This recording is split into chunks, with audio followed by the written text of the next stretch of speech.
Some breaking news here on CBS Sports HQ this Monday morning. The Jacksonville Jaguars are now looking for a new head coach. The team has announced they have fired Doug Pederson, but they will keep general manager Trent Baalke on staff. This now becomes the 5th job opening in the NFL. We've seen other teams like the Bears, Saints,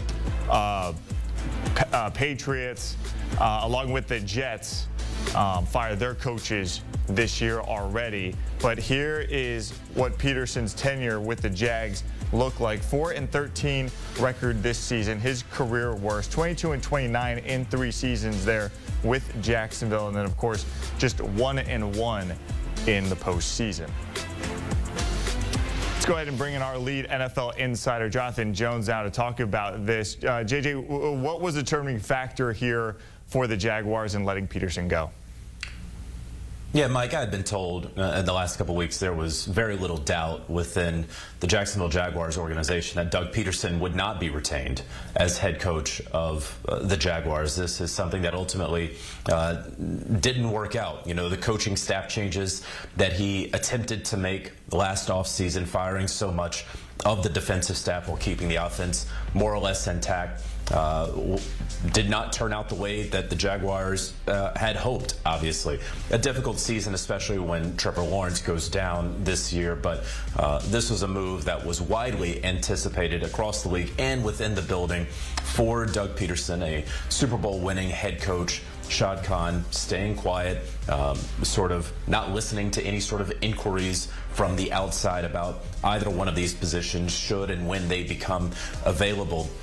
And so, you know, we will get to it soon and immediately look at how attractive this Jaguars job will be. I'm certain that you and I, Mike, will be talking about that plenty, but certainly interesting that there are not 2 jobs open here in Jacksonville. League-wide, there was an anticipation, if you will, that Trent Baalke would not be retained as general manager, though some in the building certainly believed that it was possible for him to hang on. And we see today via this statement from Shad Khan where he is going to work in consultation and collaboration with Baalke, the general manager there, to find their next head coach of the future in Jacksonville. All right, so with Baalke staying put, what does he look for in a new head coach? Where do they go from here there in Jacksonville?